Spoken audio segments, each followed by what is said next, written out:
Man, it's Wednesday morning. What is it, 8:07? Leaving Salisbury, headed towards Lexington. I've been up since about 3:30 this morning. Woke up at a QT along the highway. Been grinding since last night. Did a floor. Actually hit up the gym too this morning before I got to Salisbury. So I don't know. Right now I'm full of energy. I've been having coffee and shit, but I know as soon as I eat something, I'm probably gonna crash.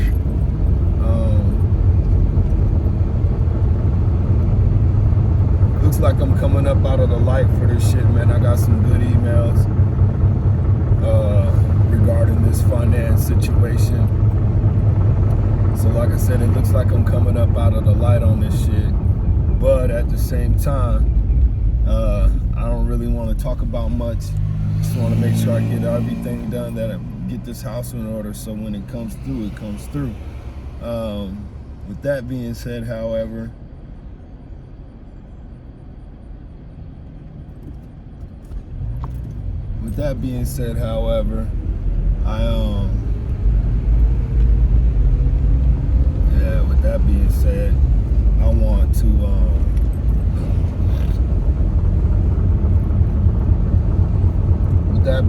I want to put mentally a game plan in effect, and then I really turned this thing on to talk about this situation, man. Like the last video, I told about how I didn't get into it. I just tried to point some things out to Amelia. But really now, man, I don't even know if it was bothering me when I made the video or not. But as I reminisce on it all, man, I just laugh. I laugh because it's like, I knew it, Before it was like a feeling, I couldn't really understand what it was. Then I started seeing what it was, and I'm not sure. And it was leading me to anger. The unknowing, for some reason, was leading me to anger, and I got to figure out why. But I can't even think about why right now, because now I know what the deal is, what the problem is, what's going on, and all I can do is laugh, because I can see it from a fucking mile away, and it's funny to me. Why is it funny? Because it's like, man, what the fuck you doing, man? These fucking idiots. Why is it funny? It's funny to me because it's just typical. It's typical. I was thinking about it this morning, man, early in the morning, and I was like, yo, man, I'm trying to point it out to you in a nice, cool, calm, collective way. You take it as nagging, which leads you to feel like irritated by me. And because you're not really listening to what I'm saying, you're not really comprehending the situation at hand. And the real deal is, and since it was 12 o'clock in the morning or 12 o'clock in the noon when this shit was going down, you can't say it was you was tired. The real deal was you wasn't trying to hear that shit because you was focused on something. She wasn't trying to hear that shit because she was focused on something else. And she really wasn't trying to hear it. Then when she came up out of her focus, she wanted to be like, I got you, I love you, no problem. And I'm like, yeah, but, I had to point that shit out. And when I pointed it out, cool, calm, and collective, you was more kickback, more upset about it, or I'm nagging. I'm just trying to tell you what I expect. I'm not nagging. I'm telling you I'm cool with everything as long as you do these two things. These two things is, man, I don't want to come home to a dirty house, and I don't want to come home to an empty plate. So, whatever. It's clever, right?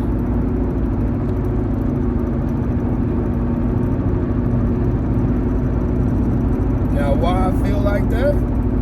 I feel like that, man, because on this beautiful journey that you're leading, with this self-employment, you owe this shit to me, man.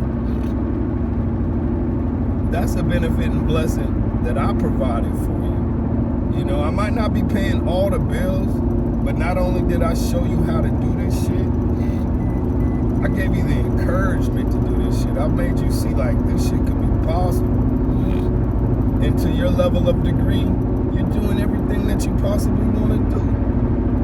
So why wouldn't you show some gratitude and goddamn do these things that I need? Because I'm going extra hard in the heart. I'm going extra hard in the paint.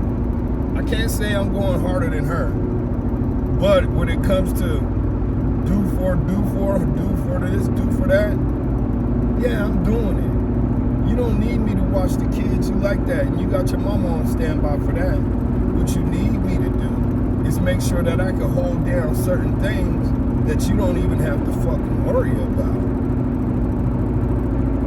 You'll handle the rest. Yeah, you can get this with anybody. You can get this with a dude if the dude worked the job. You know? But you never would have came across this fucking path if you didn't see me do it first.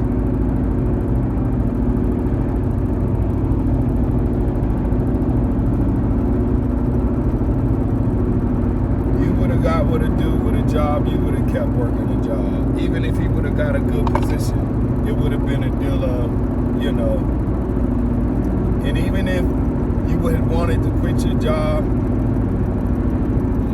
he wouldn't have ever understood it's something you said. He would be the same way I am. Be like, yo, that shit don't make no sense. But he might be more willing to it because he's got the good job and the stability. And if he wants to allow you to pursue a career in self-employment in exchange for freedom and time with the kids, he might be more willing to because shit, he got a job. That shit comes with a security within itself. The self-employment shit ain't security. There ain't nothing secure fucking about it. This shit is a hustle every fucking day, every fucking minute. And I've been trying to tell you that before you got started. You sure you really want to do this shit? Oh, you really want to do this shit? But you just want to do this shit at the level you want to do this shit, not at the level that it needs to be done for team fashion. So, it's whatever, you know, I ain't tripping. I ain't tripping about it. As long as I come home to a deep clean house and a plate. Now, bottom line is, I'm probably gonna come home to that clean house and a plate. But it's only because I said something. It's not gonna be done out of free will. And everybody knows God created us so that God can experience what love is. Ain't no greater love than when a person loves you out of the free will of their heart. In the bottom, and then on top of that, when you mix it all in a pot, hey man, you loving me the same way you love yourself. But that shit ain't cool. You will be unhealthy to yourself. You'll skip meals for yourself. You'll live in a dirty house yourself. So this is what I married. And I can't be disheartened. I can't be upset, angry about it. This is what it is. Just gotta deal with it. So me from now on dealing with it, I'm about to take off to the moon, man. I'm about to take off to the moon. Because I gotta be that much better to lead by example. And if I don't say nothing, you're not gonna catch on. So I have to say something. But every time I say something, you get upset. You don't act right and start doing right until I flip the fuck out. But what you don't know, your flip out days are fucking over.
coaching, and you're gonna give me the pushback.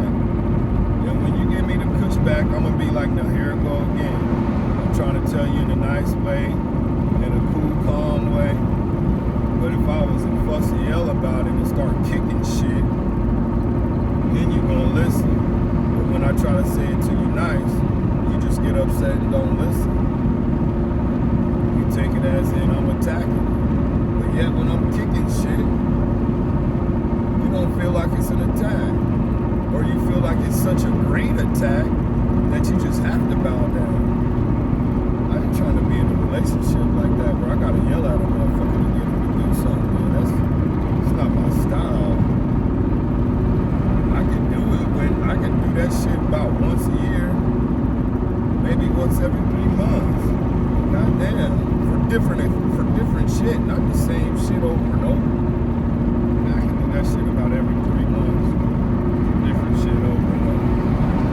Not for the same shit over and over. I could do that shit. What I was saying was, man, when it comes to that flipping out on your wife shit, man, I do that shit about once a year, maybe every 6 months, maybe every 3 to 4 months on different shit. Not for the same shit over and over, man. Not for the same shit over.